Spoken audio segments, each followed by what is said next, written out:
disclosure, my voice doesn't carry, so if you can't hear me, come on up. And if you have any questions, feel free to ask. I got some cool little thingies over here if you want to just kind of check them out, you're more than welcome to. Yeah, so my name is Michelle, and thank you guys for having me here. I think this is my second workshop this year, so it doesn't get easier. I still get nervous. I've been doing this for about 8 years now. The shrines I've been doing about 6 years or so, but I started off working at the Chicken Farm Art Center and worked for Roger Allen for about 13 years. And I was telling Sarah at dinner today, I didn't plan on doing play as a profession because I was going to be a portrait artist and be a famous one at that. So I dug in and did not want to do anything play related. You know, everybody that would go to work for Roger inevitably ended up being a ceramicist or a potter. And me, I just worked on this stuff and went home, locked in, locked out. Well, I did that for about 13 years, and then I left the chicken farm and went to work at Hobby Lobby. How fabulous is that? It's really cool art center to Hobby Lobby. And hated it.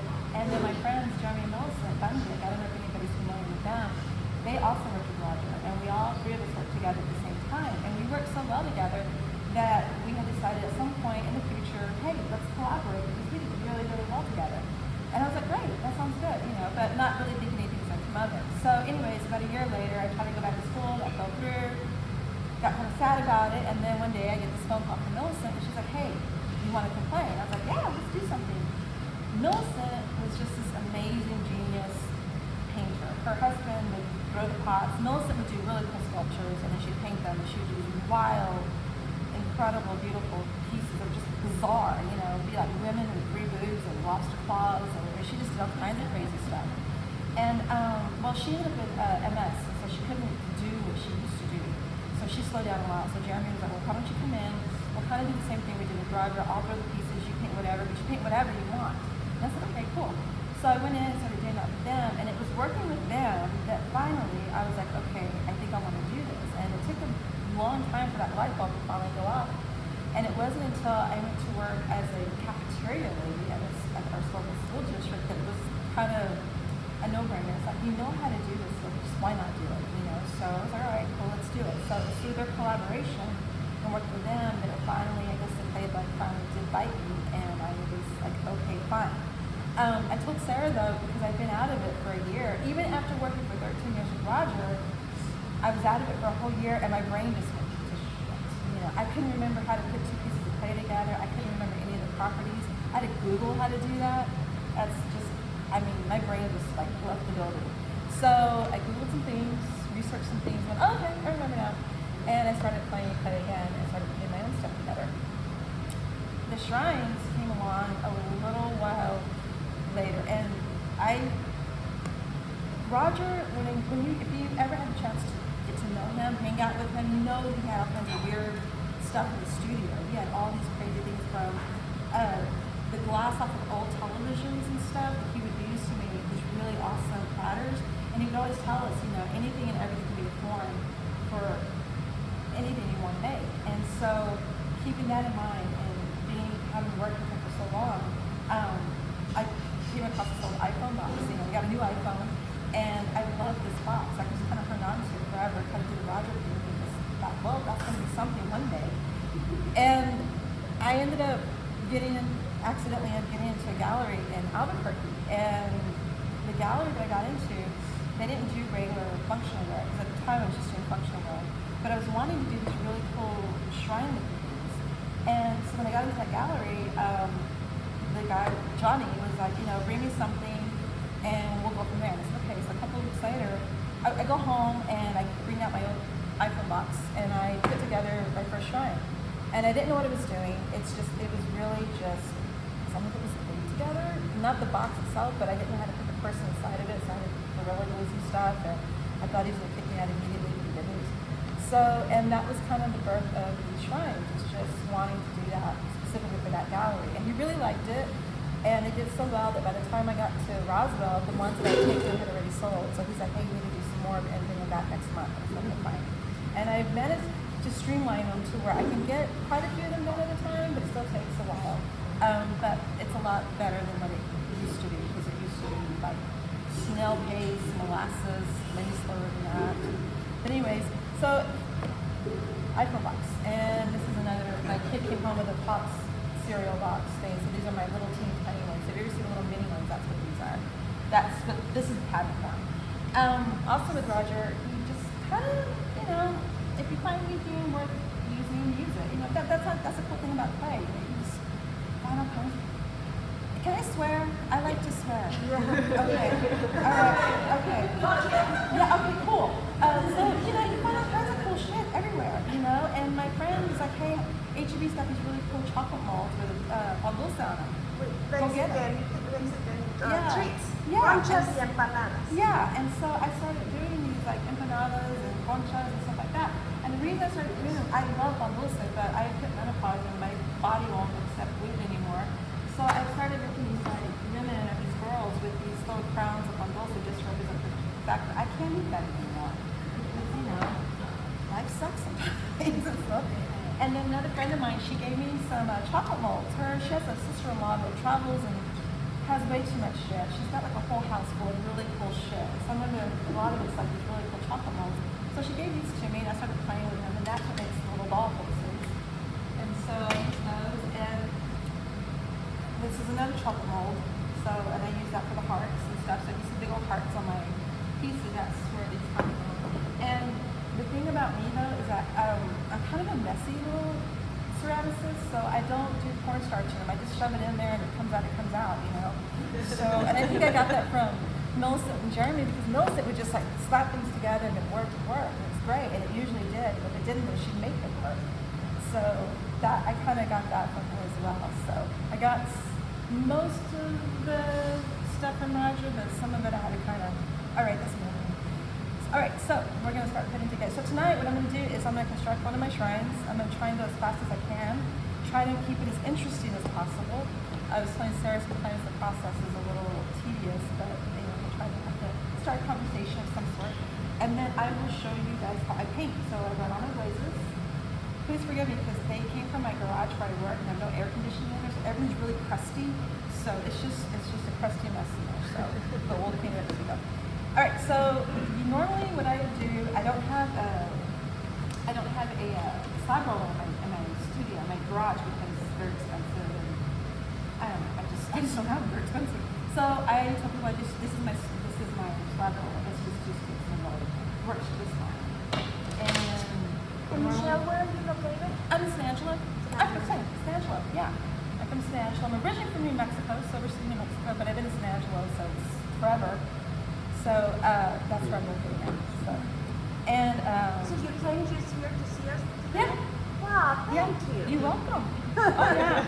I know my friend was like, really, you're just gonna go and come right back? I said, yeah. I said, that's crazy. And I'm like, well, I'm used to it. I mean, I like driving. It's nice. It gives me a chance. It just gives me a break from everything. So, but anyways, normally I will get a piece of clay and I'll slam it all down and I'll roll it all out and try to get it as even as possible. But today I got to use a really cool slab rollers, and these are really, really even. I'm so happy. I didn't know how to use it though. It was cool. This is nice. And I will cut the forms out. These are my patterns. My cat did something to this. I don't know what that is. But anyways, and this is just regular cardboard. It's nothing really fancy. Roger would take and he'd put like a polyurethane or something on it to keep it from getting all gross and falling apart. But I think this is something out of like scrapbooking section, so it's held up pretty good. And of course, I have my box. So I'll roll it all out and I'll cut my forms, and I usually let them set for a little bit, kind of firm up a little bit, like we've done today. And sometimes when you roll them out and you move them, everything kind of gets stretched out, kind of gets a little bit warped. So what I'll do, just to kind of keep it as uniform as possible, I'll take a straight edge and I'll just kind of even it out a little bit, or even it out, and then I'm just going to line it up and see. Because I have a little over 20 people watching me, I cannot guarantee that this is going to be straight. I'm going to do my best. No pressure. Only friends here. Yep. All right. And this just kind of helps all the sides line up really, really well. So it's not too wonky. It still comes out wonky. I have yet to perfect. I have a friend, she runs the clay studio in San Angelo, and she took one of my workshops, and made the most perfect shrine I've ever seen. I mean, she had it. I mean, it was straight on perfect. And I was like, well, yeah, I'm just gonna have to quit. Perfect. I've never seen such a perfect box. But I will just line them all up just so that so when I go to put them together, it's not crooked. It's still gonna be crooked, but I'll show you how I cover that up.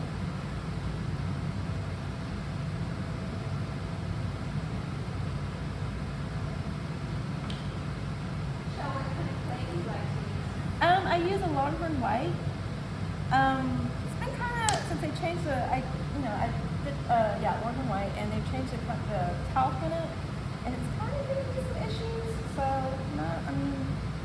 I probably honestly ought to pay more closer attention to it and be a little bit more upset over it. What are the issues you're having? Like crazy. I'll get a little bit crazy, and then I have a color that I've been using. It's an amethyst, and for some reason it's just not cooperating. Sometimes I get edges that will pop, which never used to happen. That's happening. But I start to think, well, Roger used to tell us, be careful on your edges because if you have any oils in your hands, the color can't adhere to the clay. And so I think, okay, it's me. And then I'll be like, no, I think it's the color. And so I try to adjust the color a little bit. And then also the crazy, sometimes I'm like, well, maybe it's just user issues. Maybe I'm rushing the cooling process down too much. Maybe I need to let the kiln cool down completely before I unload everything. Maybe that'll slow it down. So I don't know if it is the clay or if it's just, could be me. Oh, thank you. It might get hot here pretty quick. Yeah, but it's gonna get hot. I know. I'll watch it, Drew. All right. Thank you. Once we start getting hot, we'll be like, Yes. Just yell at me. I'll go turn it back on. So it's crazy if you don't like it. It's crackly if you like it. So Yes. you can say it's a I crackle. prefer, I don't mind if those craze a little bit because it's kind of cool. It gives them like a vintage antique look. But if it's doing it on my cups, that's when I get upset. I'm like, no, I don't want that to happen. And I kind of will beat myself up a little bit, and I'll be like, shit, I shouldn't be coming out like that. That looks like crap. But that's just me, and it's also coming from working with Roger, because Roger was very, he was very specific about how he wanted his pieces to look. And I think it's because of him that I have OCD. So, because I had to kind of rewire my brain a little bit when I started my own, my own thing. Because a lot of the stuff that he was doing, I was like, okay, that's not necessary. Because he went a lot of steps to a lot of things, and like, okay, that's taking a lot of time. I gotta move on. So, but when it comes to like my functional wear, I have a tendency to be really like, no, that looks like shit. I don't like that, and then I will do like the Roger thing, like, well, somebody will like it, or it'll just go into a seconds pile. But anyways, okay, so after I've cut everything out, I will smooth out the edges, and probably gonna jump just a little bit. Roger used to do like a dry sanding, but we don't want to inhale any of that dust because it's not good for us because it's got stuff in it. So what I'll do is I just do a wet sanding. So I did it earlier on this, and I kind of thought, well, I probably should wait so I can show you guys how I do that. But I learned that from Jeremy and Millicent because when Millicent was diagnosed, she couldn't be around a lot of dust. So they were like, we just do a wet sand. And I'm like, oh, well, why didn't we do that at the chicken farm? We're coming coated in dust all the time. And Michelle, would you say that's leather hard or? yeah, this is just a little bit, it's leather hard, yeah. You want it just enough to where you can cut into it. Because you want to do that, you want to get that bevel. And whenever I do workshops where people are actually making these, my number one rule is don't cry because you're going to make that bevel and people will start crying. I had one lady actually start crying in my class. I can't do it. I can't do it. And she was just bawling. And I'm like, Susan, calm down. It's okay. It's not working, Michelle. This is not working. All right, so I get everything kind of smoothed out. Kind of jumping a little bit ahead. These little half moon things are just a cookie cutter. And this is how, not stupid, but sometimes you just have those like do it moments. I couldn't figure out how to get half the heart, how to just print out, do half of it with the cookie cutter. It took me a second to go do the whole thing and then cut it in half instead of trying to, that's how takes a minute. Okay, so once it's all cleaned up, trimmed up, I will. Oh, you do it. I thought you used a tool. Okay, I see what you do. People Yeah, that's why, because you sit there and you tell people, okay, you're gonna cut at an angle, you're gonna do a bevel, just make a little triangle, and they're like, no, and I'm like, no, yeah, just do it. And you know, in San Angelo at the clay studio, they do have tools that will Yes. help you do this. But for me, I've gotten used to it, so it's no biggie. But And you're making a perfect 45-degree angle. thank you. But there are some days, like if I let my clay get too dry, it'll be all, you know, it's gouged in, and I have to try to fix it, and it's a lot of sweary. But this right here is actually kind of perfect. All right, so we've got that, and I save all of these because I learned that if you save them, you can just shove them to the corners. You don't have to really make a roll. I don't have to do a coil. All right, and I'm gonna do this side 'cause this is not.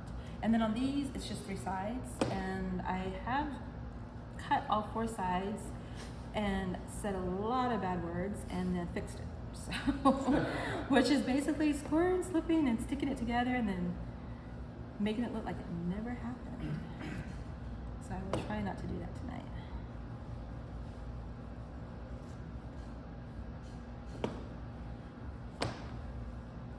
So those are the side pieces Uh-huh. and the top course has to be. Yeah, so this right here is going to be your back side, and then these are just the sides. So it's gonna look like You don't that. want to bevel the top. Yeah. Okay. And then you're just going to do 3 sides.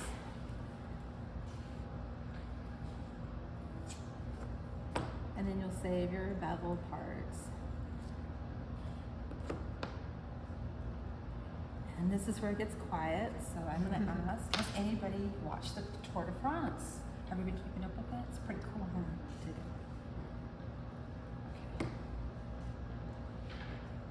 If I have a side that's kind of wonky and kind of that's the side I want to cut. Because I try to keep like this, I mean, not that it really matters because it's going to get covered up, but if I can keep it precise as much as possible, it'll make everything look that much neater and more square. Because for me, and maybe it's just me, you know, no matter how precise I try to be, it still comes out a little. And I just allow myself that grace. Like, you know what? It's okay. It's handmade. It's not supposed to be perfect. It's not made by a machine. So,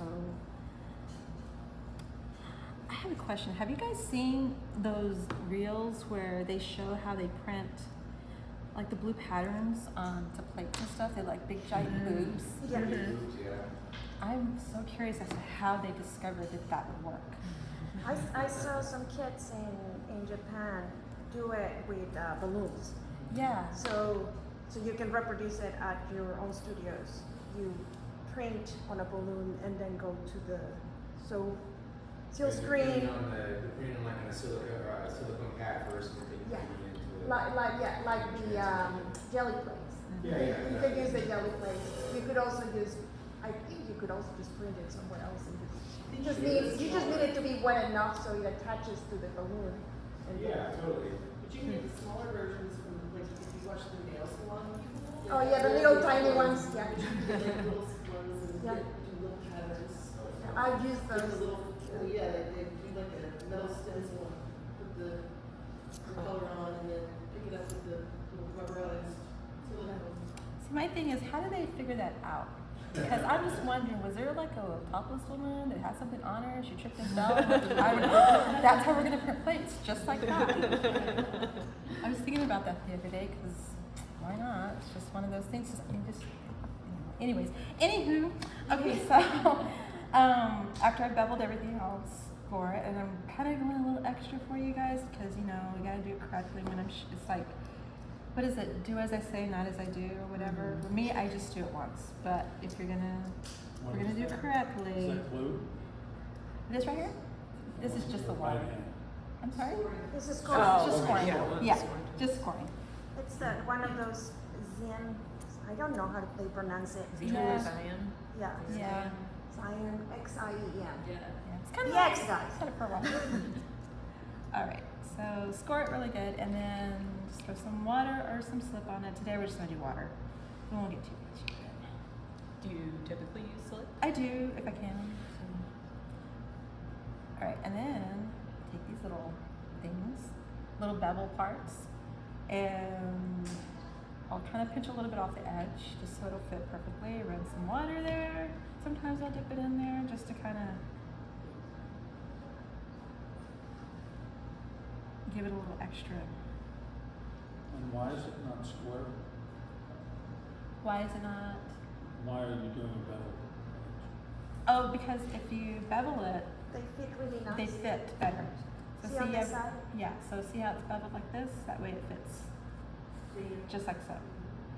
And then You these get are- you get a right angle outside, so Yeah. you get a box. yeah, She wants the piece perfect. yeah, Yeah. yeah. It So looks square. yeah, and then I keep the beveled bits that I cut out, Square. and you just slide it You in. know, or, Stay square. but then you wouldn't get the cool color pieces. You have to be square. Yeah, she doesn't need the clothes. Like if you show him the inside right now before you put the Sure. piece.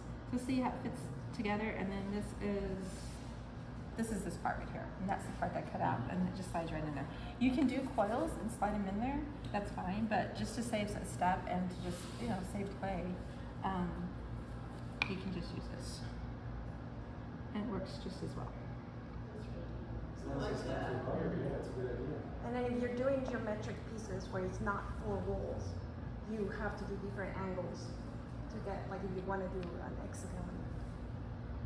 And they sell tools for that too. I haven't figured out where they sell the talent, so I buy all the tools.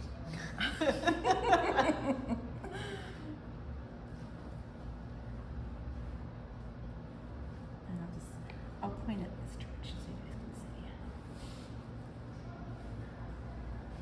And I just kind of lock it in there a little bit so it'll lock in. And then in a minute I'll flip it, kind of stand it upright, and I'll really seal it up.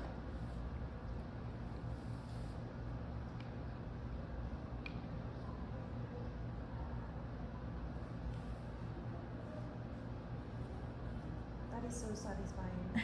Thank you.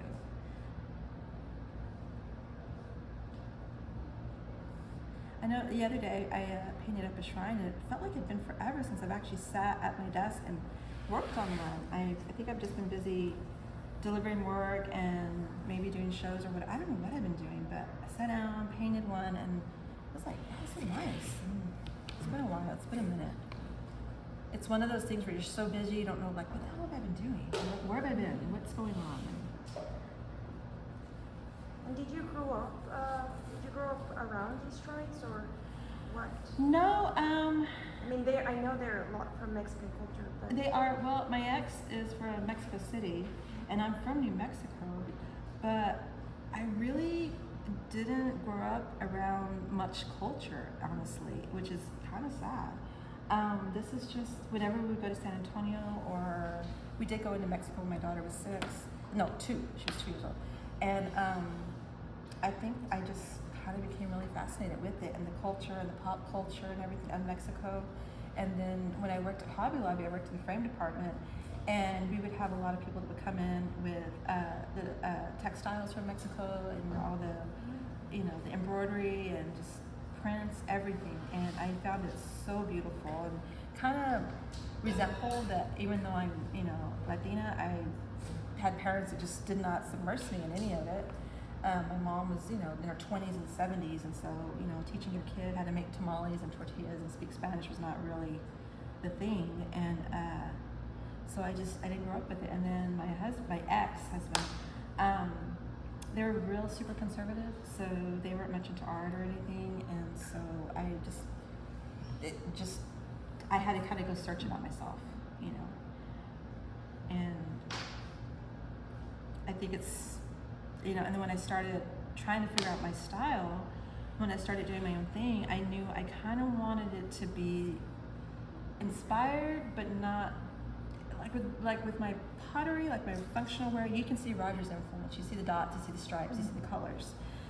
But I really wanted it to be my own as well, and even though I kind of had some resentment to the fact that it does hold a lot of his influence in it, as I've gotten older and I'm working on this more, I can kind of see the beauty in that, because he's no longer with us. And so for example, if you see a crow, like if I do a raven on one of these pieces and it happens to have a heart on it, well, that's based on one of his plates. And when I took my work to Santissima, they were asking why you always put a heart on the raven.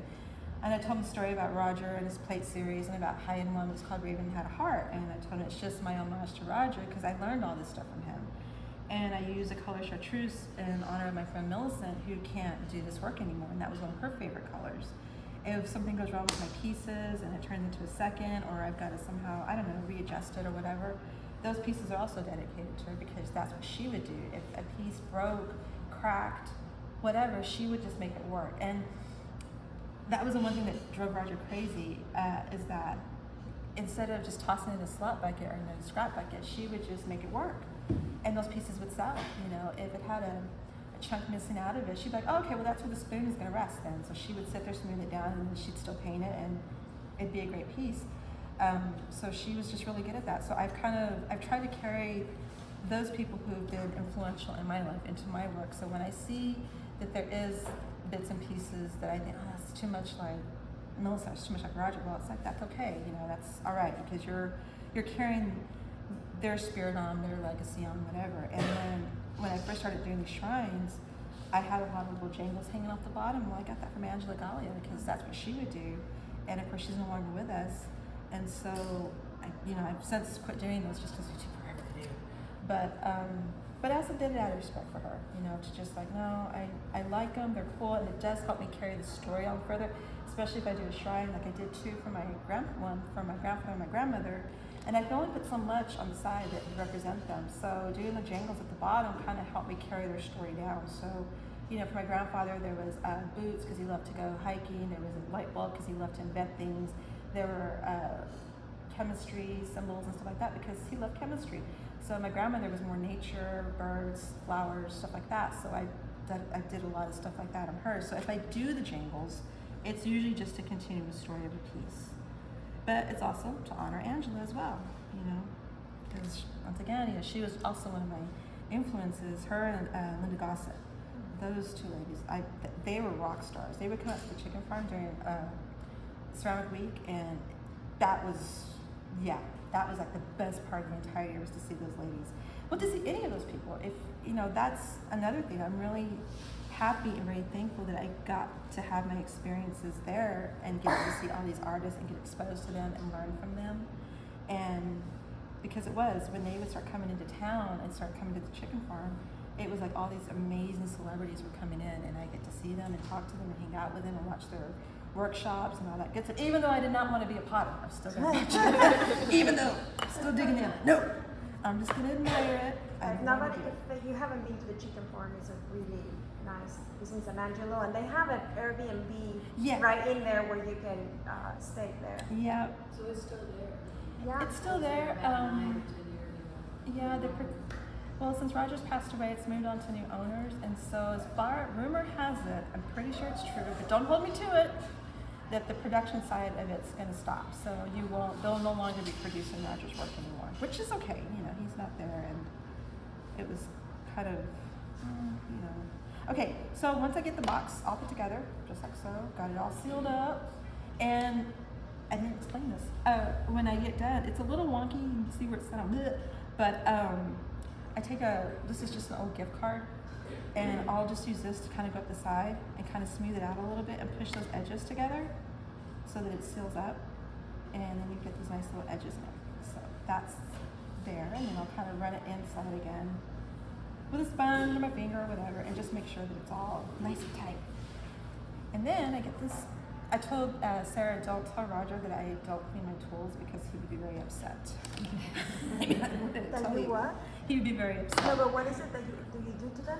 Clean them. They're pretty dusty. Because my garage is so freaking hot, I just want to get the hell out of there. So I'm like, oh, it's fine. I'll get them later. I'll get them in the morning. Okay, so I usually aim and do the hole there. And try to get it as in the middle as possible, up to the top. When I first started doing these, the holes were too small, and I wish I could remember the joke that Johnny Salas, who owns Santissima, said. He's extremely funny. Have you guys ever seen, are you familiar with Schitt's Creek? Mm-hmm. Okay, well, Johnny is like the Mexican version of David. So and he said something about that he liked very large holes. So, and I'm like, okay. So anyways, I learned to put bigger holes in my pieces. Is that to hang it? This is just to hang it, yeah. Can I see? Sure. Okay. And it's just a little hole puncher thing. And then I take this little smaller one, and I usually don't know if I'm going to attach a piece to the backside or if I'm going to hang like some little, little skeletons off the top or little girls or whatever. That sounds really bad. But I'll go ahead and put the holes at the top anyways, just in case. I kind of leave myself that option. So I usually just kind of center it. And I try to just leave enough space in case I want to hang stars or moons or whatever. More skulls, I don't know. You never know what a piece is going to be.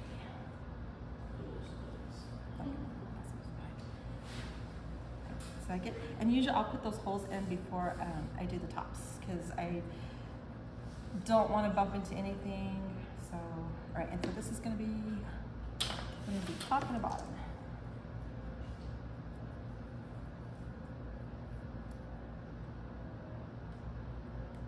So when in your research, have you found about miracles? Like there's los milagros and then there's the shrines. Have you found about those?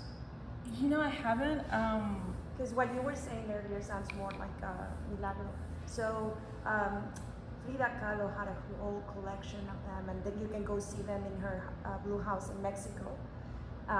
When you ask for a favor to the Virgin, and if she grants it, you make a painting or a wood sculpture showing whatever was the favor that was granted. Nice. I should do one that thank you for granting me a divorce from that evil husband. Yeah. But that's cool. See, that's history that I would like. That's what I And like to so know. what you were saying sounds Yeah. more like that, where Yeah.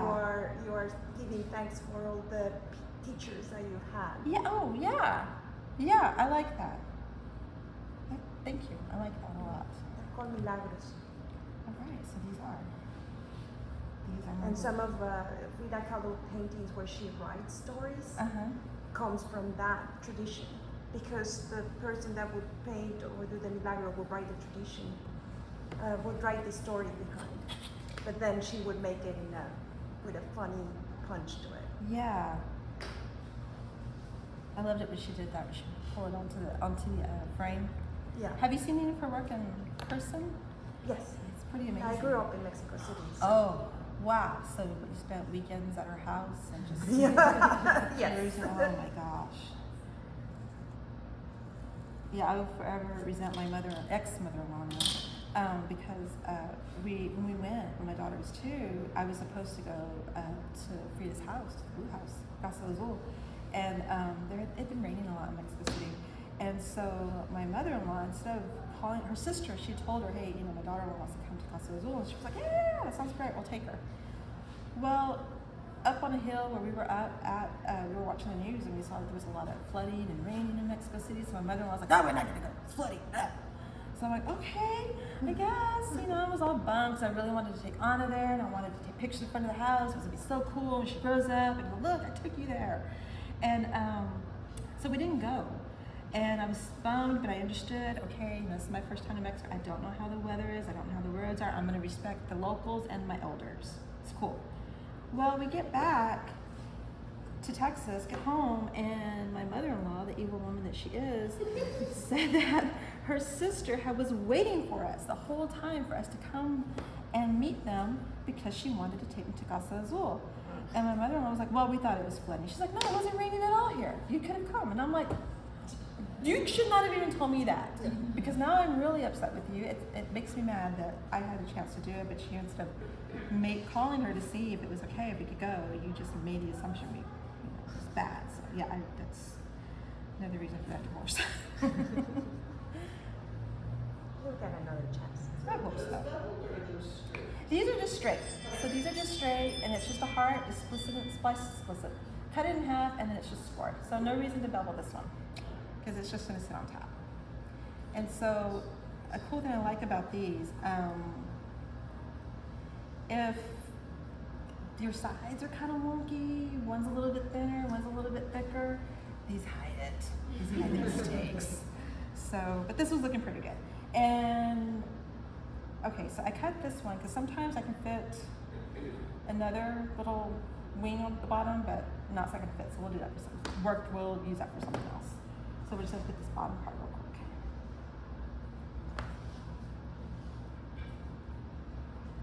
Oh, but before we do that, generally don't have to do this, but I've noticed it lately because of the way that stuff has been drying. My wings will kind of go back, and I don't want them to do that. So I'll put a little support behind it. Do you have to be careful with how these dry, especially with an air-conditioned studio? Yeah. Right now? Last summer, oh my gosh, it was hard to keep these things just right, you know, where I could work on them. It was so hot in my garage that I'd roll them out, thinking that I had time to kind of like do like say maybe 6, and then come back around and then start putting things together. Nope, they were drying so fast that I had to keep them covered, keep them spritzed, and even with them being covered, they still dried out. So it was, I don't think I'd make shrines faster, but there was working pretty bad.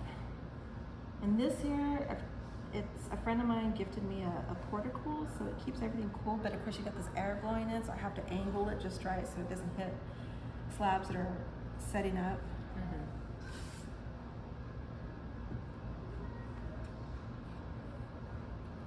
And then last year it got so hot in the garage that I decided I'm gonna just see what the temperature of my clay is. It was like 106. Yeah. There's no bubble trapped in your clay. No. Dry. That was wild because everything was just hot to the touch, and I remember reaching into the bag and I'm like, I wonder how hot that is because it feels really, really warm. And so I went inside and got a meat thermometer and just stuck it in there. 106. I'm like, how the hell is it still hot?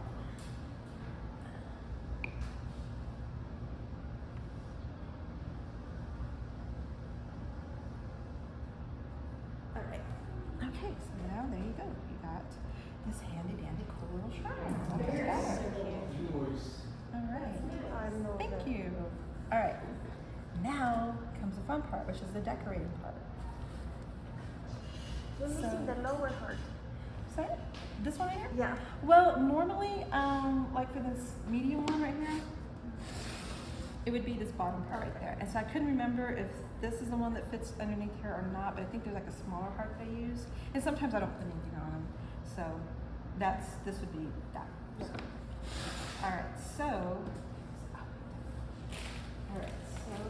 comes the decorating part. So I usually not quite sure what I'm gonna do with this one, and so when I don't really know what I'm gonna do, I'll just start putting it on. And Does your gallery set your prices? they do. But what Johnny does is he does 50%, like most galleries do. Some will do 60%. But he's really cool because when he sets your prices, he'll start you off kind of low, and then as you start to kind of gain popularity, he'll raise your prices. But what he wants to make sure is that you get what's fair to you.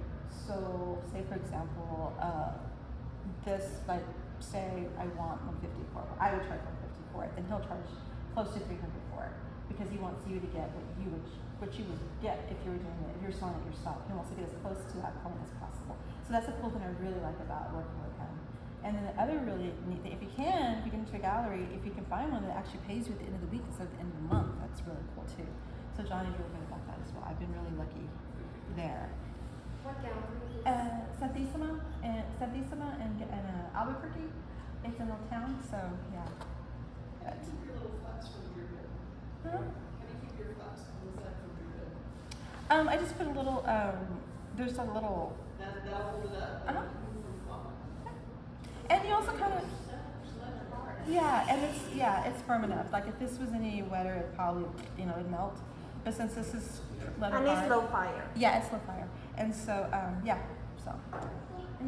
and sometimes when I do like really, really big pieces with the really, really giant tops, I will have to, as it's drying, I will have to put supports underneath it to keep it from, because it'll work. It'll I was wondering when she's trying to those gloves and like decoration adds so much weight. No, well, I try to keep them as light as possible. So, for example, just for grins, I'm gonna do an angel face, and this is just from an old piece of pottery that I found, and it kind of broke apart, so I just took the piece of clay and stuck it on her face. And I don't do anything really super fancy because I'm kind of lazy too, so we're just gonna do a quick little angel face. And then I do, like if I do, like these little doll heads right here, I try to, obviously you can't make them solid because they'll explode, but I don't want them to be too heavy. So when I do create these, I scoop them out as much as I possibly can before I put them together. So it doesn't make it too heavy. And the same thing with these little angels.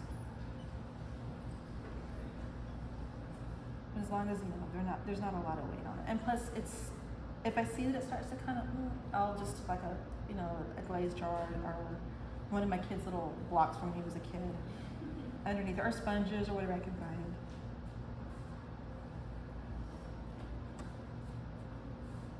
It's not going to be super perfect, but it'll do.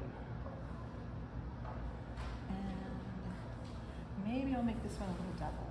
Lately I don't know. I just want to make doubles lately. Just something about them. I do angels too, but diablos are always fun.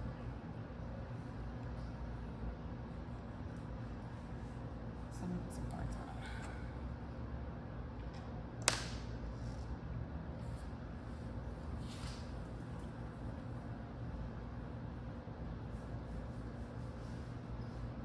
And all for that is I just roll it, point it, and then cut it. And that gives me a little horn. And when you're in your hot garage and you're sweating, everything sticks to you, including these little doodads. So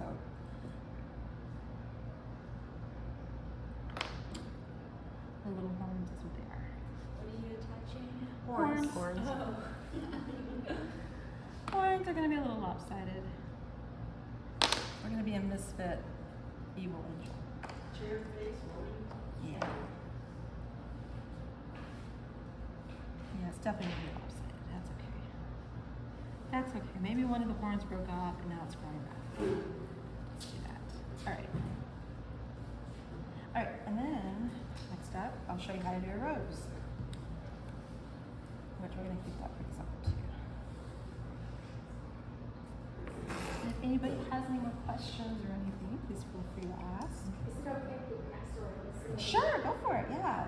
Yeah, I set those out so you guys can take a look at them, examine them, ask questions about them, all that good stuff.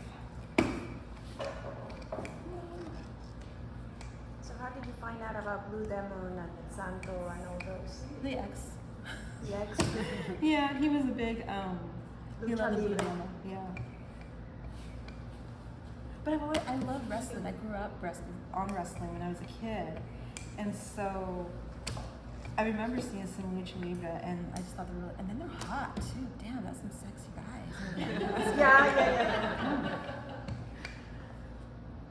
Just something about it. And of course there's Nacho Libre. And It was when I moved to Austin, it was funny to me because people only knew El Santo from the movies at Alamo Drafthouse, where they dub them and they make it even funnier. So they thought it was a joke, and I'm like, no, they are actually real. Yeah. And it is El Santo against the vampires, or El Santo Yeah. against these are movies from the 60s. Yeah. And I grew up watching them. You don't see many female ones, or at least I haven't been able. I mean, I've been able to find a couple of pictures of some female lucha libres, but not many. Well, And- so some of those movies where it's like El Santo against the vampire women, or so it's always like against some group of female evils, the mummies. Yeah, that was the other Oh one. man, okay, I'm gonna have to find them. Yeah, I'm you not sure. probably can find them in YouTube. Yeah. Ooh, good inspiration there. Oh yeah, like I said, they're so ridiculous. It's just. See, I remember getting also, I think it was the late 1990s, and of course my children would say, you mean the late 1900s, which freaks me out when you say that. I got a planner, and it was all like pop cultural references to Mexico. It was beautiful stuff, and I never wrote in the planner. I just liked all the images and stuff, so the beginning of my exposure. All right, so to do like these little roses, I roll it out really, really thin, and then I just kind of wavy things. Thank y'all for coming. Y'all have a good one. Michelle, how much do you sell these? Those are 65. Thank you. Thank you very much. And we finished the pile. All right, and then for the roses, there's usually a point right there, and I usually just break it off. And okay, so this is an homage to my grandmother. When I was a little girl, and I would go hang out with her, she would get roses, the ribbon, and she would make flowers out of them. So I remembered how she did them, and so when I do my roses, I think of her. So this is her also being included in the creation of these shrines. Another teacher. Yes.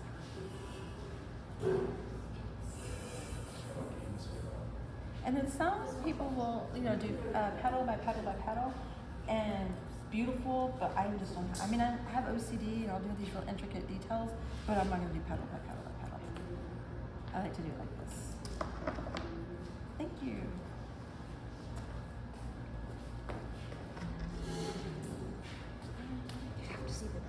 That.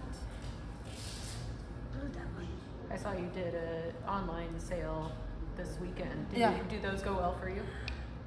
Sometimes. No, sometimes. Yeah, I don't know if it's like you have to be really super consistent about them, or I don't know. It's tricky. Like I have a friend, she'll just sell out completely, and then I do it. It's that trickle, trickle, trickle. Yeah.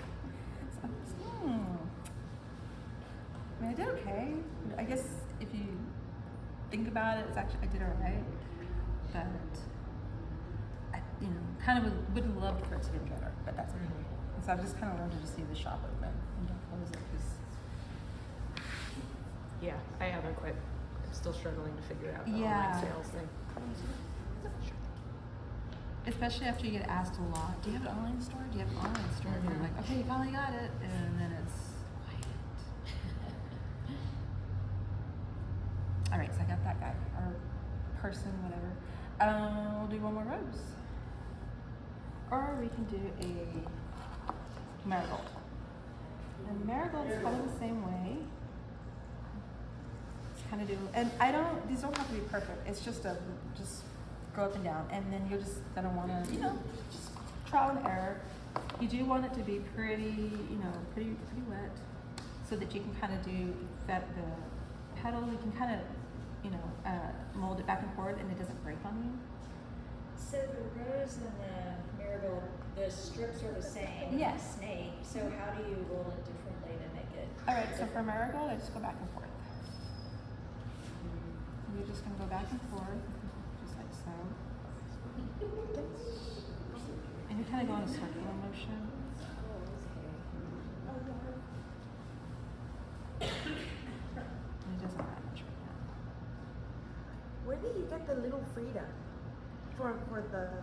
Oh, those were a pair of earrings that broke. This is amazing. Those were some of my favorite earrings, and I dropped them, and the filigree broke off, and then the other one just finally completely broke. And so I just had one, and so I thought, oh, well, I'm And then serious. it looks totally the same. Oh, thank you. Yeah. And see, that's where the portrait artist part of me gets to come in and do these faces. So I get to scratch that itch. All right, and then you got a simple little marigold. And maybe we'll just shoot. Let's put it right here.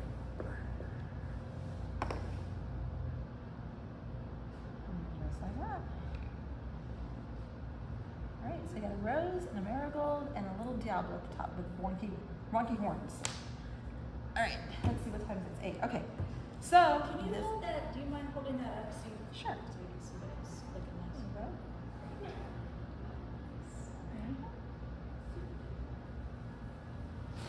And then inside I'll put a hand or a person or a heart or a raven on a heart or a heart on fire or who knows. An angry GACA, I don't know. We'll figure it out.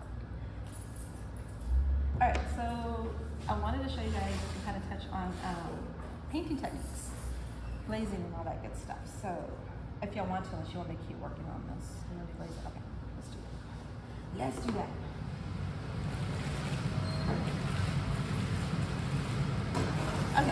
this all dries magically.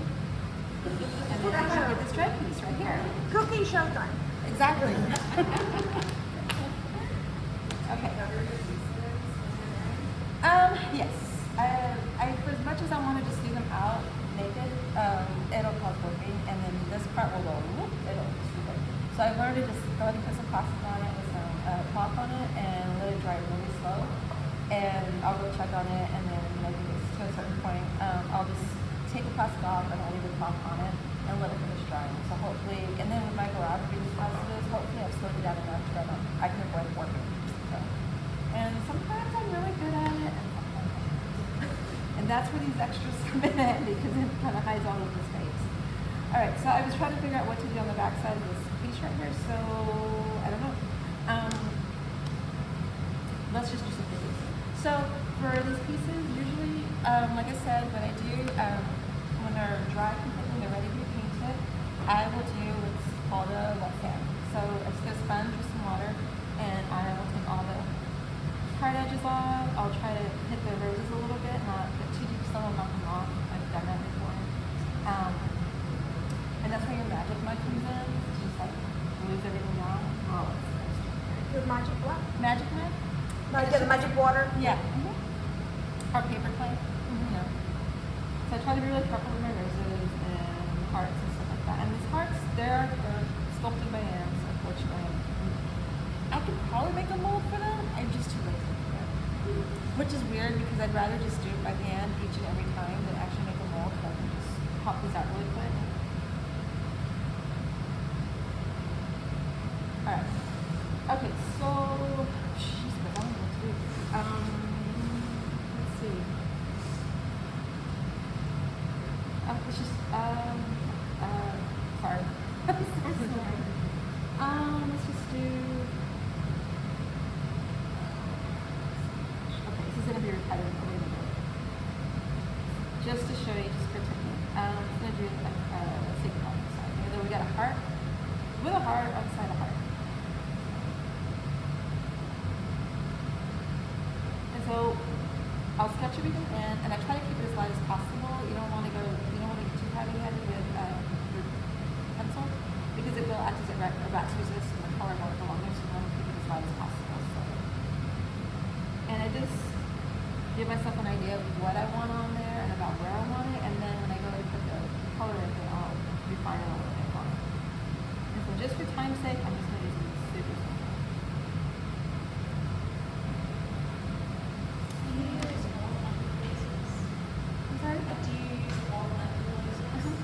Yeah, I use chemical belts.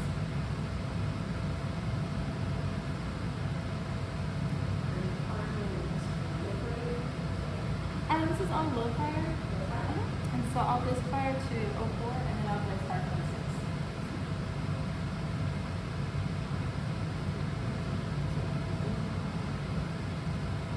Is your functional where at the fire as well? So I'm gonna sip this. Okay. So I had somebody tell me one day you should dip the pints because it saves you money. And I'm like, I do have the pints, but this is a trick I got from Rogers. Just keep your little 2-ounce jars and then you take the pint and just refill your 2-ounce jars. So it makes it easier for me. And that's just because that's how I like it now.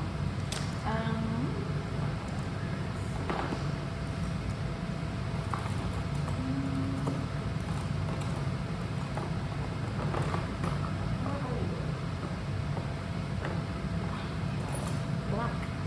Okay, usually whenever I do my designs, I'll usually sketch everything out first. So for the outside, I just put a little border. Do you have a flat turntable?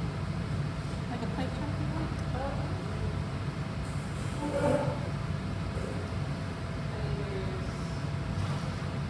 That'll work. Okay, you lift it when you're done with the sketching so we can see. Sure. So I'm just gonna do like a quick little heart inside of it. I'm just keeping it really simple there, just for demonstration. Thank you.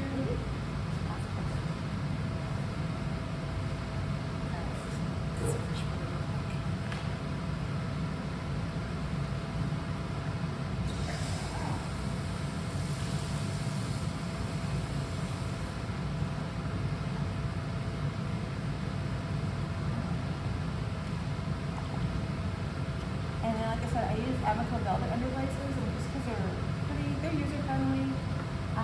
They show up pretty good, even though I'm having a little bit of issues with the new formula with the clay, but not too bad. It's just and I kind of create like almost like a coloring book. So I outline everything in black, and the reason I do that is just so when I start putting my color in, if I lose my line, I can find the piece good. And it also helps to kind of pop a little bit more when I go back over there.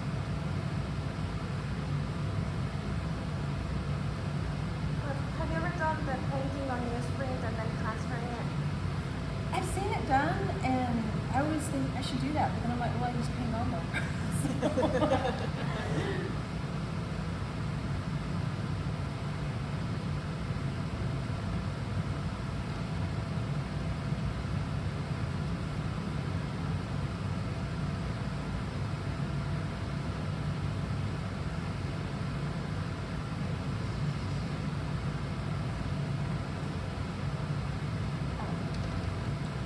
Okay, so just to show you for example, so I'll just outline it really quick, and that just kind of gives me, so I don't leave my lines.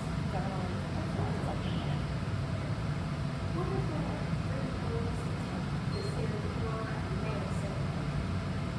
The three folds. oh, that's just in case I decide I want to hang something off the top. So, because sometimes I'll attach something to the back side, but I usually don't really know what to put in it. So if I do like, so if I do like a huge rubber board, so if I do a dozen of them, I don't know at that moment what's going to go into them. I just have them so that when I'm getting ready to show that I already made, because this is like, this is long. It takes longer to put them together than sometimes. And so, you know. So it's there for me and Yeah. it's on. Yes. Okay. And so even like with this one, I really still don't know what I'm going to put inside of it. But because I have made the box already, and it's obviously starting to dry out, I need to put all the little components to it. So I'm like, well, okay, I'll double an angel. Let's do a heart real quick. Throw some roses on it, and then I'll figure out what's going to go inside it later. So whatever I put on the outside, sometimes I'll base what I put on the inside off of that. So I try to keep that story going. And sometimes I'm like, I don't know. Put a hand in there. You know? I may put a hand in this one. I don't know. That's a great idea. Thank you. Yeah. But if I do like decide to put like a little sleeping mermaid on it, chances are it's gonna be there's gonna be a mermaid inside of it. So, which I'm kind of at. You know, I was talking to a friend of mine. At some pieces, they love their mermaids, they love their ravens, they love their San Pascal. Is it San Pascal? San Pascal. Yeah. And I've yet to do a San Pascal. But I've been doing a lot of mermaids and ravens, and I'm like, can I just not? But they're selling.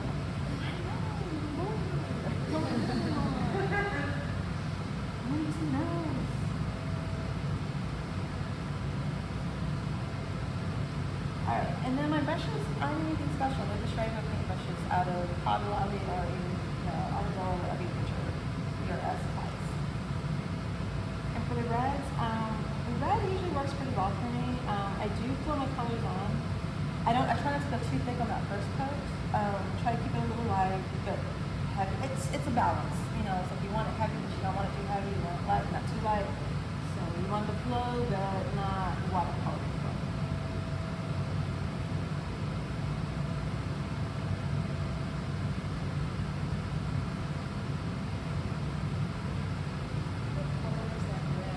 This is a radiant. I think so. It's been a while since it's made it. Yeah. Yes.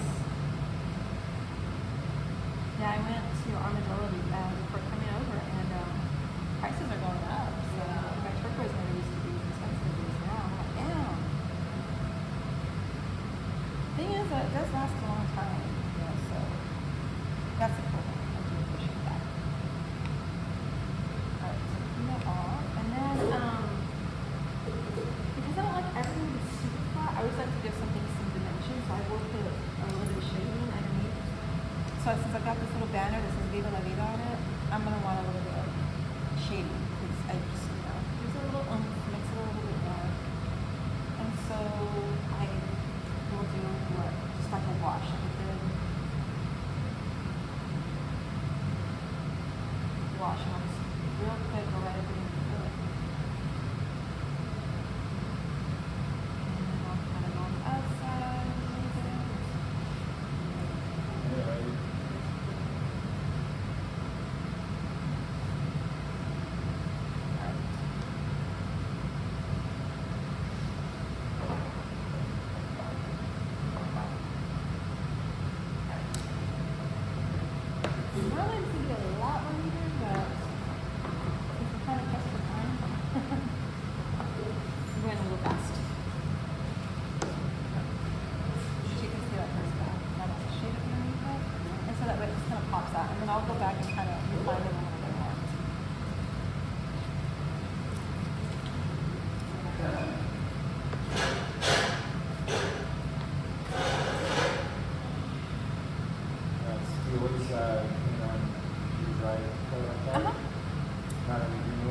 No, I prefer it like this. This way it works a lot easier. Yeah, but after they fire, I will Go back and touch I'll it. go back and touch it. That's my next question. Yeah, because I run the spots and people Yeah. that I have on them, touch them up a little bit.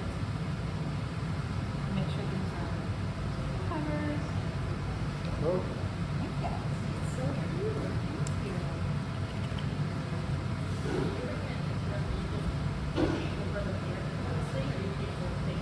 Oh no, just because like if there's like there's a corner that you probably like the black all the way down or whatever, I'll pull it all the way down. And there's a spot that it's a little bit more favorite, especially like when I do these cards. Sometimes when I go in and I put the glaze on it and the fire, you can see right in the stick. You know, maybe I'm in a hurry, it just got a little washy. So I'll touch it back out and I'll disclose the work. So How many of these do you turn out saying? wow. I think if I'm getting ready for a show, I will try to produce this a dozen of them. Yeah, if I can. Sometimes I also do these little heart shrines, and those I can produce those a little bit quicker, and a lot faster. Those little plaques right there that hang on your wall, those go really quick. So those are they just take a little time to put together. Actually, they don't take as long as these do.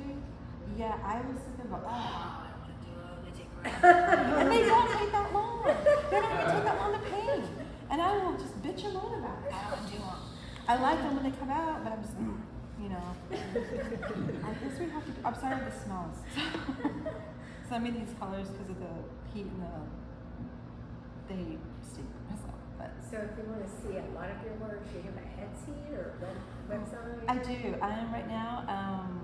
I have my shop is open. It's on Big Cartel. So it's Michelle Cuevas Ceramics at bigcartel.com, and I got some stuff on there. Those I don't think she's on there, but the necklaces are they're on there, and there's other works on there as well. So and then if you want to, I'm on Instagram as well, and you can see everything on that one. How much do you almost that little wall pot heads for? These right here, those go for $65. Except for that one's a second right now because it's got a little issue on the side. So that will probably like 35 or something. Okay, it's yours. Well, she's got a pastry chef too, so she's got a little coaches, so she does want to. Awesome. You'll have your sage for your kitchen. Oh yeah, there you go. You can pray to it. Local art in the house, so there's a No, I was just going back to the religious connotations. Now you have a thing to pray to. I have a story about stinky underglazes though with this studio. Oh god, this smells so bad. Roger once initiated me. He opened up a jar of red and it was just black on the bottom. Michelle, come here. I'm like, what? Because he used to call Michelle. He said, smell this. I'm like, no, he doesn't smell it. No, smell it. So I smelled it. Oh god, my eyes started watering. It's awful. Why would you do that? And he's like, This has been years ago here though, but I think it was an independent study or open studio time, and one of the students thought they smelled gas. oh. And the kilns are right out there. There's a gas kiln, and somehow the fire department got called. And they couldn't find anything, couldn't find the gas leak, and it was somebody's underglaze. Wow. Yeah, like the sulfury, like gas smell. The That's reds. It's usually the reds. hilarious. It was a glaze? Yeah, the red underglaze. They get smelly. They really do. I'll see it like on those Facebook pages where people are like, my yellow turned black. Will it still work? Like, yes, it'll still work. You know, it's just gonna work. Mold will burn Yeah. off. Did you design your own tattoos? No. Okay. My friend Garrett did this one. I found this one on Pinterest. He kind of redid it. Another guy who is out of San Marcos did that one. My friend Garrett did this one. He did that one. And then a boy named Cody Beard did my wrist. And Yeah, on the wrist. I especially thought maybe you designed that. oh gosh, I Right? wish. I wish I had. Yeah. It would be cool. I'm not that talented. You painted on plates. Yeah.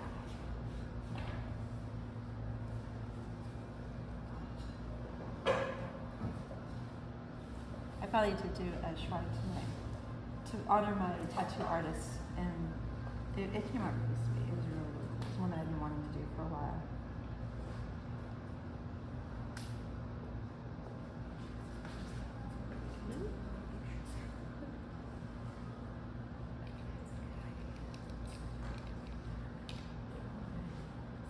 Now we're gonna get a little bit of more oomph.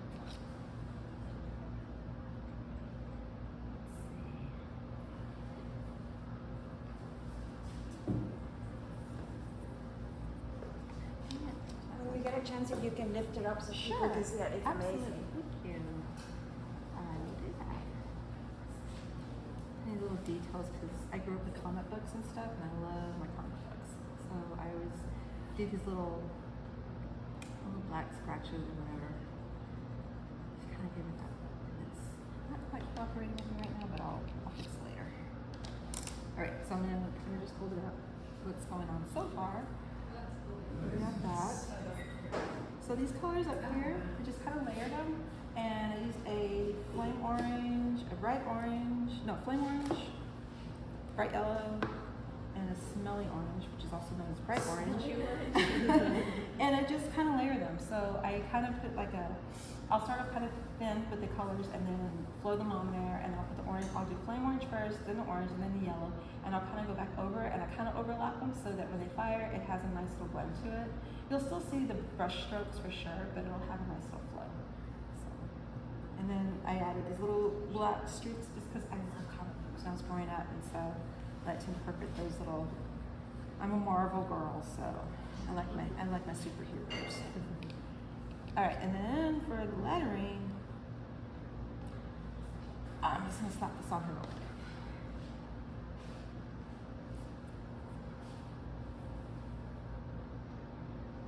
And I'll just kind of load up the brush and kind of. One thing I learned also with Roger, we used to do like the banding on all his plates and stuff, and if I used to tell people that would come in and work for him, the best thing to do is don't think about it, just let it flow. Just think about something else other than the band that you're putting on there, other than the glaze that you're putting on there. And it's the same thing that I do with my lettering. I just think about something else, because if I think about it too much, then I'll screw up on the lettering. So my brain will just go everywhere else, but what I'm doing, especially in front of 15 people. Do you ever knock off? Huh? Do you ever knock off one of those roses? Oh, all the time. I'm always knocking them off. And I'm sure my neighbor Miguel, I'm sure he loves it. And he goes, shit! All the time. And they're just, what the hell is going on? And I often wonder what they think I'm doing in this garage, what the strange woman is doing in this garage every morning. She goes in there. And I have a really cool house, and I like my house. It's close to the downtown area in San Angelo. And I have this big, giant backyard, and it's just open. It's as close as I'm ever going to get to the countryside. And I will stand out there with my coffee, and I'll just be looking at the sky and the clouds and the birds, and I'm just like, oh, it's so pretty out here. And I know they think I'm just the strangest thing ever. I'm standing out there looking at it. And there was a time when my back was hurting really bad, and I don't know, and if my friend was like, hey, it is a beautiful day, put this song on, go in your backyard, lay on the ground or the porch or whatever, and just look at the clouds. And so I did. And yeah, Miguel walks out and he sees me laid out on my backyard, and the dogs are freaking out. They all think I've died. And so all the dogs are barking at me because they're just like, oh my gosh, she died. My back hurts. I'm just trying to make it feel better. And listen to this song and enjoy the fall day.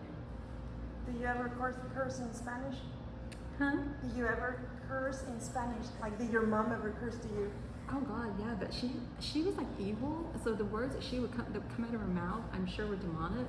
So I had no idea what she was saying. And I never dare wanted to ask her. And the only bad word I know in Spanish is puta madre, and that's about it. So It'd be so cool if we had a big mirror. I know. Wouldn't it? We'll have to, I didn't think about it. As seen as we've put a camera over people before, and then the TV's usually there. We'll get that set up again.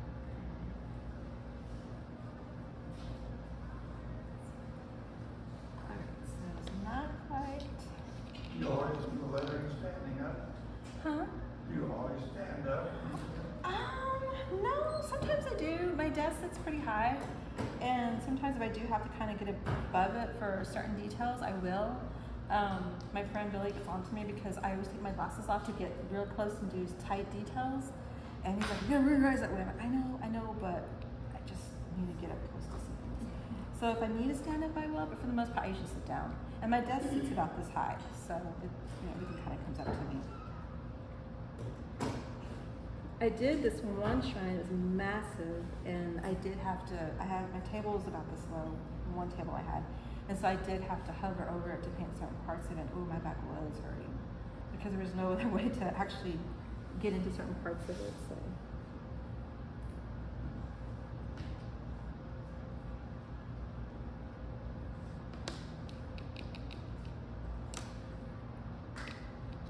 Alright, let's do a pink.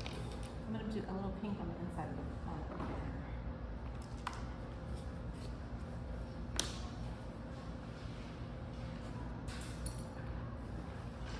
and then I'll hold it up and we'll get it.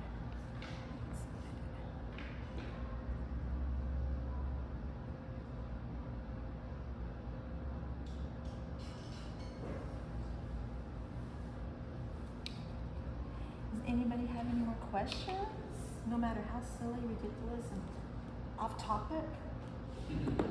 What color are you using for your flesh tone there? This is coral.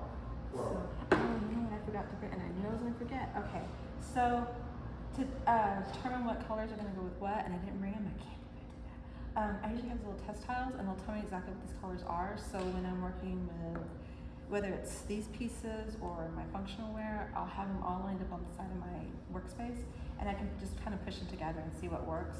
And that's usually what I do. So this color right here is just a coral, so it's like a deep pinkish color. Yeah. So it's one of my favorite ones. And for flesh tones, like on their little ball faces, I just go with the oranges and then I'll do little pinks. So. And that's kind of based on me because I'm kind of vampire-ish. So. What is your clear glaze? It is a Duncan Pure Brilliance. That's what I use. Which I have to always say it very slow.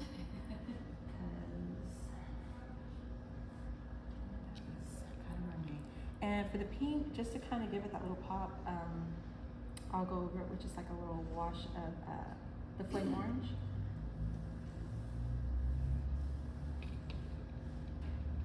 And I'm not quite sure I'm going to do on the back side of it, but I'll figure it out later. When you're firing these, do you put any grab down or anything? Nope, they just go right onto the shelf. So, and the cool thing is that with that Duncan Pure Brilliance, it doesn't run. It stays right where it's at. But I do have to be careful when I glaze things to be sure that there's no glaze on the bottom. So I do a lot of like cleanup and making sure that nothing sticks. And I always have to, and if I have stuff that's going to hang inside the pieces, I have to make sure these little holes are cleared.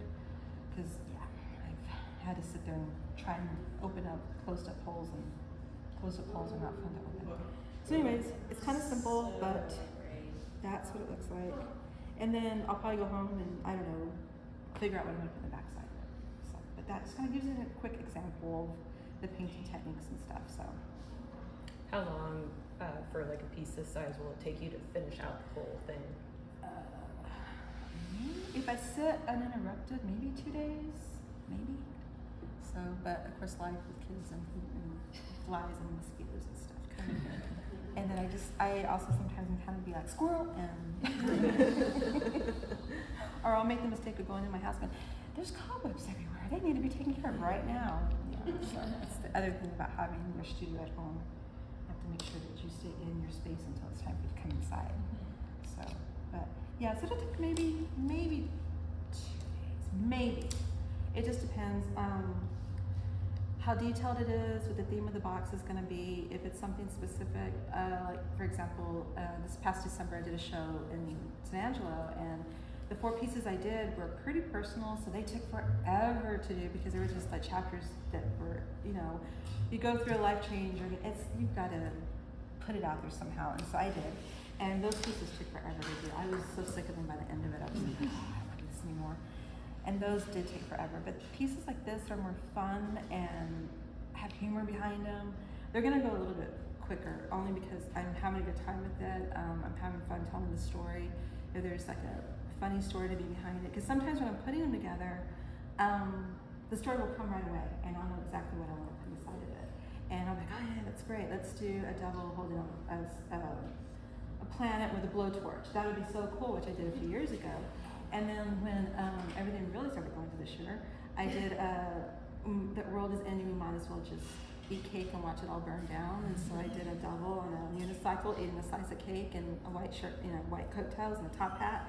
And so there'll be those little stories that kind of come up. And there's one right now that may or may not be offensive, but I don't know. I'm thinking about it. And so yeah, if the stories come to me quick, then I'll put it together pretty quick, and I'll know exactly what I want in there. Sometimes they don't. Sometimes it takes a minute, and so I'll just line them up and go through my day or do something else, and then I'll come back to it, and then I'll sit with it for a minute, and I'm like, okay, I know what I want to do in it, But sometimes it takes some prodding, And then when I was on my way over this morning, I had a couple of shrines on the table that I started painting, and like I said, it felt like forever since I've actually sat down to paint shrines and actually put them together just for fun. And so now everything's starting to flow better. So I do get that creative blockage from time to time. And so when that happens, I don't know, you just got to keep going and maybe work on something else for a little bit, or just go make a bunch of fuck cups, and which also is nice too. It's nice and cathartic, right? How big do you do those? I mean, do you do big ones? Oh yeah, the biggest one I've done is probably about that big. That big, and that's the one that I actually had a hover over. It was massive, and it was a special order from California during COVID. And I guess it took too long to get it done, and the guy lost interest, and so we had a show in San Angelo last year. And so I thought, well, I'll use that show as an excuse to get this big piece done, because it was just sitting on my shelf. It was fixing to break, or eventually, if I didn't do something with it. But it was massive, and it was St. Francis.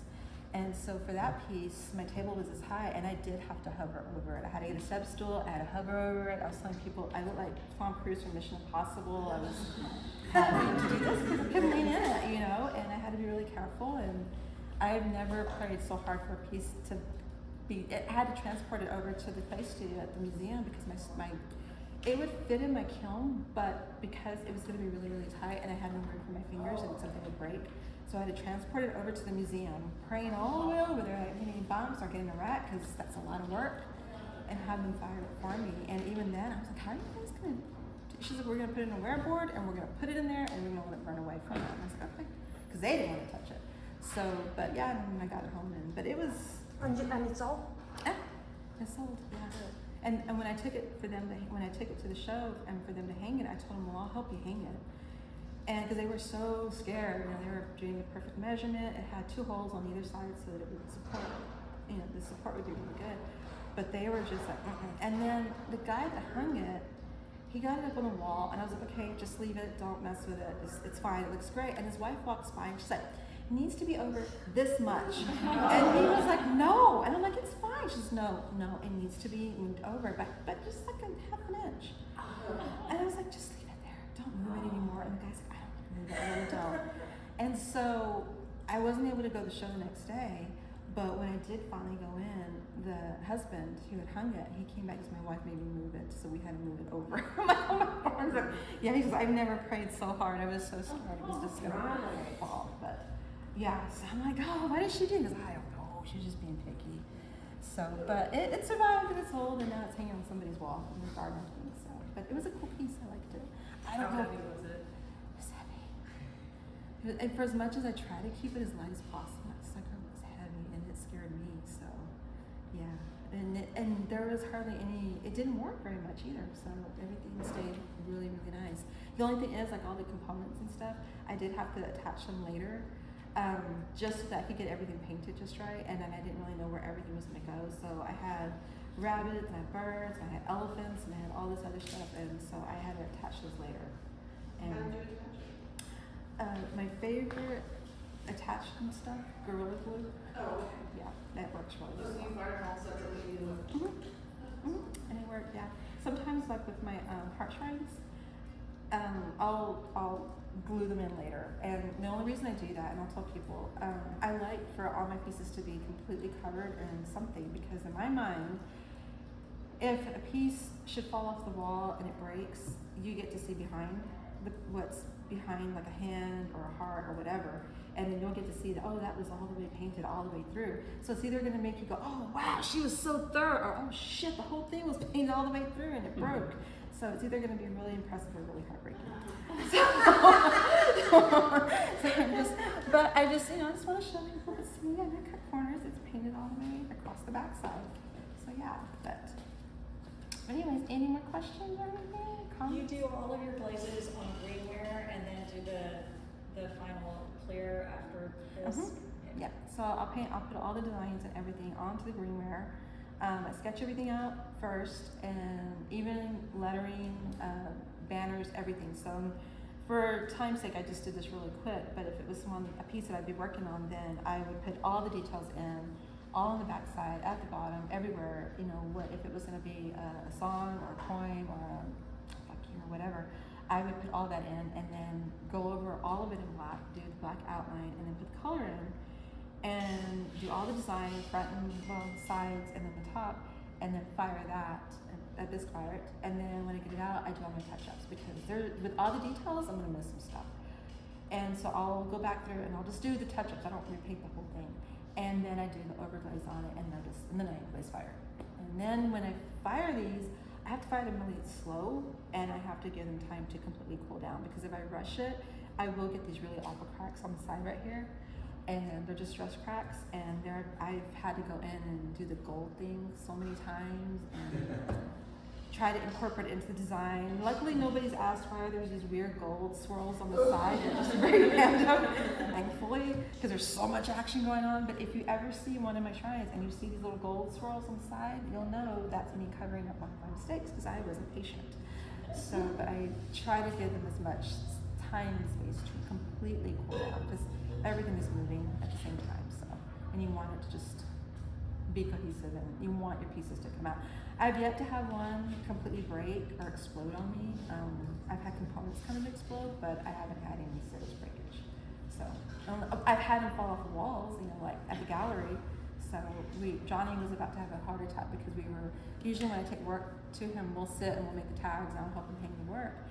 And we were talking about Sinead O'Connor's passing, and for some reason the shrines kept falling off the walls. So one would fall, hit another one, and knock another one down. He's like, oh my God! And he was freaking out really bad, because I had to repair 3, I think. I had to repair one of these because this side right here completely broke off.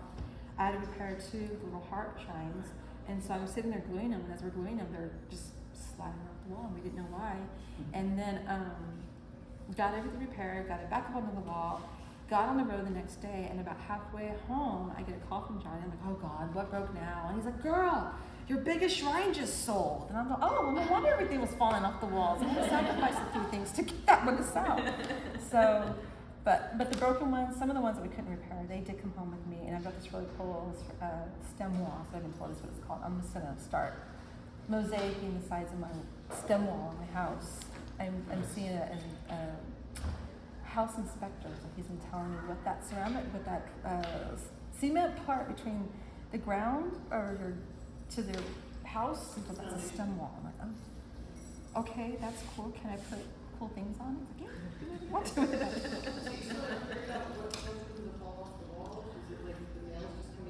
We don't know. The nails that were in there had been in there for a while, and usually we put them on there, they stay, but for some reason they were just popping off. We put them on there, and yep, they were just like the wall was just kicking them off. So I don't know. Who knows? It was the first time that ever happened. So to have 3 of them break like that, and then on the way down. So and then one of them's like, I think you can salvage this one. I'm like, no, that one's broken. It's not salvageable. So because the whole thing had just completely. But Johnny's the type that oh, let's try it. He's a Millicent. He wants everything to be put back together and sold. I'm like, no. But yeah, so we don't know why they were doing that. They just were. Any more questions? Comments? Concerns? Thank you. Okay. All right.